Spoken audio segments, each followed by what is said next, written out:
Did you know that the Jacksonville sheriff just publicly called out Yungeen Ace for his connection to Julio's reported death? This is no longer just rap beef. This has turned into a full-blown crime investigation, and the details will leave you shocked. Jacksonville Sheriff TK Waters sent a strong message to Yungeen and his crew, ATK, after some of Julio's men were caught. He said, "We are always watching these groups. We have officers monitoring them at all times. I will not speak on the chief's investigation, but we do not have an active case on him right now. However, he cannot move around Jacksonville without us knowing about it. And that is for the safety of our community." Once the police confirmed Yungeen Ace's involvement, social media exploded. Twitter was flooded with reactions. Some people called it a setup, while others believed the truth was even darker. But one thing was certain, this was no longer just talk. The streets were saying Julio's men finally caught Yungeen Ace off guard, and this Jacksonville beef was far from over. Then, Ace shocked everyone when he went on Instagram Live and dropped a bombshell. He announced that ATK was finished, it no longer existed. But if he thought that would bring an end to the drama, he was completely wrong. Julio's crew was not just angry, they were furious. And what happened next, nobody saw coming. People in the streets were talking. Whispers turned into loud conversations, and soon, everyone had something to say. "When it is time to get payback, nobody wants to step up," one person said. "Everyone talks, but when it is time to put in work, they disappear." The tension was growing. It was clear the situation was not over. This was not just another random incident. It was a cycle that had been going on for years. One move led to another.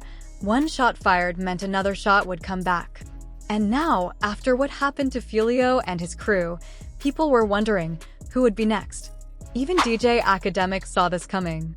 He had been following the situation closely, keeping up with every diss track, every street rumor, and every move the rappers made. He warned that this was far from over. He even hinted that Yungeen Ace could be the next target.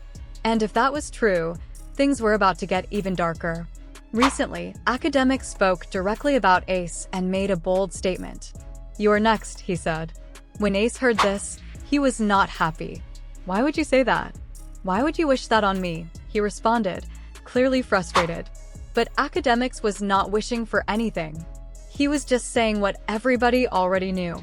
When people take out a high-profile target, they always look for the next one, he explained. Ace might have been upset, but deep down, he knew there was truth in those words. This was how the streets worked. Nobody ever let things go. Every action had a consequence. Every loss had to be answered. People were watching closely. Some wanted revenge.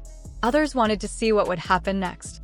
And then, there were those who were just waiting for another headline, waiting for the next tragic moment in this ongoing war. Ace had a decision to make.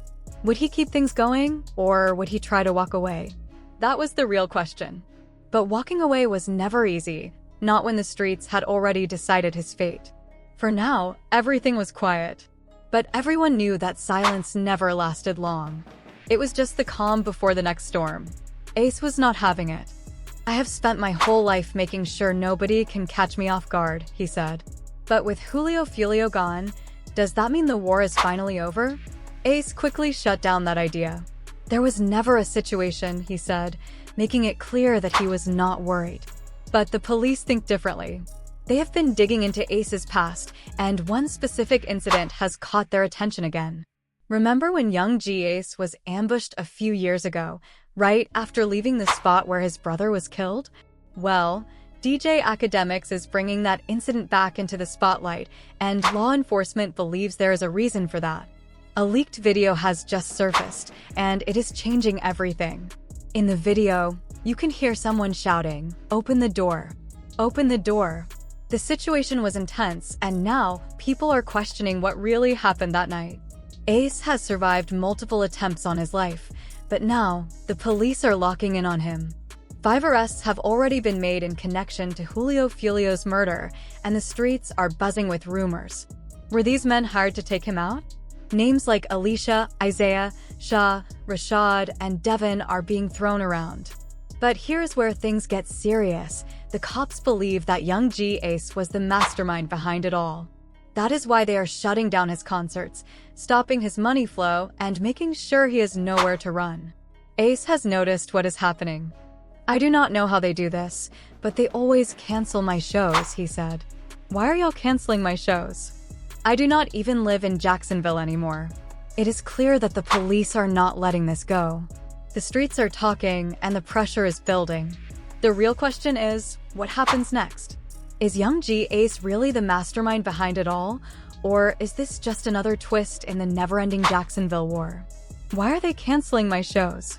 Why are they trying to mess with my money? They are out here worried about what I am doing, but I do not even mess with them. They shut down all my shows, but I just had one in Tampa. They got my Virginia show canceled, my Gainesville show canceled, and even Daytona. What is really going on?" Then, a video leaked online, and the police believe it was for a reason.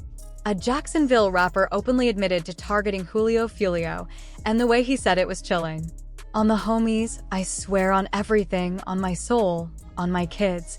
I am the one who handled Julio Foolio that night. That was me at his birthday celebration. I am not showing my face or giving away my identity, but you know what it is. There was money on his head. Ace put that 10,000 up and told me to slide. He was tired of that dude running his mouth, always playing around. It had to be done, so I took care of it. You feel me?" As police uncovered more proof linking Yungeen Ace to the hit, the story took a dark turn. Julio Foolio was born on June 21, 1998. He was ambushed early Sunday morning in Tampa by rivals. What was supposed to be a birthday celebration turned into a nightmare, all because of social media. That weekend, Foolio and his crew booked an Airbnb and started flexing online, showing off their plans without realizing who was watching. Pool party starts at 5 or 6. If you got the address, pull up. If you need it, DM me right now. He posted everything: where he was, what he was doing, who was with him. For 2 hours straight, Foolio was all over Instagram, drinking, laughing, and acting like nothing could touch him. But every post made him an easier target. His enemies were watching, and just an hour later, the police showed up at the Airbnb, forcing him and his crew out. Instead of laying low, Foolio did the unthinkable. He kept posting. This time, it was a club flyer, giving away his exact location. It was almost like he was setting a record for the most reckless location drops in one weekend. And when he got inside the club, he went even further, showing his exact spot in the upstairs lounge. What happened next? Nobody saw it coming. "It is my birthday, man. Everybody pull up." Foolio was in the club, hyped up, surrounded by his people. Drinks were flowing, music was blasting, and the energy was high. He was celebrating like nothing in the world could touch him. But outside, something else was happening. The 23rd of the month was not just another day, it was a message. A warning. And after leaving the club, Foolio and his crew had no idea they were walking straight into a setup. His manager started looking for a place to crash for the night. The party was over, and they just needed somewhere to lay low. After checking a few spots, they finally settled on a Holiday Inn nearby. It seemed like a good choice, quiet, away from the club scene, and a place where they could rest. Everything felt calm. But that peace did not last long. Out of nowhere, headlights cut through the night. Rival cars pulled up, packed with shooters. These were not random troublemakers. They had a mission: find Foolio. And the moment they spotted him, everything changed. Gunshots echoed through the parking lot. Chaos broke out as bullets tore through the night air. People scrambled, ducking behind cars, running for cover. Screams filled the air as the crew tried to react. But it was too late. The shooters came prepared. They knew exactly who they were looking for. This was not a random attack. This was payback. The date, June 23rd, was not a coincidence. It was the same number that had haunted Yungeen Ace for years. The reason? Foolio's song, When I See You. That diss track was not just any song. It was personal. It was a direct shot at Yungeen Ace, mocking him for losing his brothers. Foolio did not hold back. He put their faces in the video, rapped about their deaths, and laughed at their pain. It was meant to hurt. And it did. But that song? It turned into a death note. Ace's crew never forgot. And when the 23rd rolled around, they saw an opportunity. They flipped Foolio's own track, For in the Car, into reality. And just like that, 3 people were hit. One of them did not make it. As the gunfire stopped and the shooter sped off, the parking lot was left in silence, except for the sound of sirens in the distance. The damage had been done. Foolio's birthday night had ended in bloodshed. 6 hours later, the streets were already talking. News spread fast. Some people were in shock. Others were not surprised at all. In their world, this was bound to happen. It was just a matter of when. But one thing was clear, this story was far from over. Yungeen Ace wasted no time after Julio Foolio's passing. He dropped Do It, a direct diss track aimed at him. Just hours later, Ace's right-hand man posted an old tweet from King Von on Instagram. Game over. We won, stupid. But things got even stranger. Just a month before his death, Julio Foolio sat down for an interview and revealed something shocking. Both sides had been pushed to collaborate on a song to end their beef. Even though I said what I said about Bro, me and JD Breezy were working on a Stop the Violence song. We were trying to make a change for the kids, for the youth. Yeah, we had to do that. My cousin was with it too. But right now, we are just trying to figure things out. Hearing this after his death left many people outraged. They believed this whole tragedy could have been prevented. But inside the rap industry, opinions were divided. While fans demanded justice, some rappers saw things differently, especially Charleston White, who had a brutal response. Man, what you expect? That boy lived and talked gangster. Nobody should be sad about what happened to Julio Foolio. One thing I know, he did not go to heaven. That boy spent his life rapping at graveyards, making people's mamas cry. Some folks out here wiping their foreheads, saying, "Oh Lord, thank you." Others are crying, saying, "We are going to miss him." Charleston White did not hold back. He even claimed that Julio Foolio's past had finally caught up with him, especially what happened to ATK Mitch in April 2022. And this is where things got strange. That same year, police pulled Julio Foolio over while he was driving a Dodge Durango. The reason? Illegal window tint. Seemed like a routine traffic stop until a prosecutor suddenly showed up. That was when things got suspicious. The prosecutor searched his car, whispered something to the officers, and the next thing you know, Julio was handcuffed and thrown into a patrol car. But this was not about the car. It was not even about the window tint. The police wanted answers. They started pressing Julio Foolio about ATK Mitch's death. And at that moment, it became clear this was no random stop. Julio had been under watch. I do not want to bring this up, I know it might upset you, but we need to talk about Mitch. How long is this going to take? Depends on you. We just need to ask what you know. They led him straight into an interrogation room, ready to pick apart any detail they could find about Mitch's murder. January 11th, the interrogation begins. Julio Foolio sat across from the detectives, knowing exactly why he was there. This was not some casual conversation. They were here to break him down, to get the truth, or at least, what they believed was the truth. The room was cold, silent except for the steady hum of the overhead light. The tension was thick. The lead detective leaned forward, his hands clasped together. His tone was steady but firm. How close were you to Mitch? What was your history? Foolio took a deep breath, keeping his face unreadable. Look, I had a lot of friends who got hit. I do not know what happened. The detectives exchanged glances. They did not believe him. One of them pressed further. But you knew Mitch, right? You were close. Foolio nodded, keeping his tone even. Yeah, I knew him, but I do not know anything about that night. The room felt smaller with each passing second. The detective studied him closely, searching for a crack in his story. A moment of hesitation, a slip of the tongue, anything they could use. But Foolio stayed solid. One of them tried a different angle. If you know his mother, you should want to help her get answers. You would want her to have closure, right? Foolio's expression did not change. His voice was steady. That was my little brother. I do not know who did it. That is what I am saying, you never know in this life. Another silence. A heavy one. The detectives knew he was not going to make this easy. They expected him to be nervous, to stumble over his words, but he was calm. Too calm. And that frustrated them. They were sure he knew something he was not saying. One detective tapped his fingers against the table. This does not make sense, Julio. You mean to tell us you have no idea who did this? Julio shrugged. I do not. That is the truth. The lead detective sighed, leaning back in his chair. We both know how this works. People do not just get taken off for no reason. This was personal. And you? You were close to Mitch. That means something. Foolio shook his head. It does not mean I know what happened. The detectives were not letting up.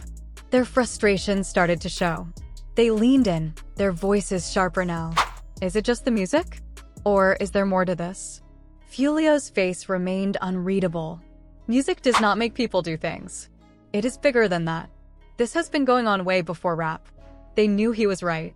The streets had been at war long before the diss tracks, long before the fame and the music videos. But the music kept things alive. It made the beef public. It gave the violence a soundtrack. And that was what they were trying to pin on him. Do you think your music influences people? Do you think it triggers anything? The way you and your people go back and forth, do you think that plays a part? Foolio's answer was immediate. A song cannot make somebody do something. That is not how it works. The detectives were not satisfied. They were not here for philosophy. They wanted a confession. The tension in the room kept building. It was a battle of patience. The detective sitting closest to Foolio sighed. Listen, man. We are not stupid. We know there is more to this. You might think you are protecting somebody, but at the end of the day, you are the one sitting here. You are the one answering these questions. Foolio did not blink. I already told you. I do not know anything. The detectives were losing their patience. They wanted a lead, a reason to dig deeper. But they had nothing. No evidence. No witnesses. Just assumptions. Another detective leaned in. We can keep this going all day. But eventually, the truth comes out. Foolio crossed his arms. Then I guess you will be waiting a long time. The detectives stared at him, then at each other. They were not going to get anything today. Not from him. They stood up, ending the interrogation for now. But they were not done with him. Not by a long shot. Their frustration started to show. They leaned in closer, pressing harder. Is it just the music? Or is there more to this? Foolio shook his head. Music does not make people do things. It is bigger than that. This has been going on way before rap. The detectives knew what he meant. This was not just about diss tracks or street talk. This was about something much deeper, something that had been brewing long before the fame, the money, or the songs. But they were not ready to give up. Do you think your music influences people? Do you think it triggers anything? The way you and your people go back and forth, do you think that plays a part? Foolio's expression did not change. A song cannot make somebody do something. That is not how it works. But the detectives were not looking for an answer. They were looking for a crack in his confidence, something they could use against him. The air in the room felt heavy. This was not just an interrogation. It was a game of patience.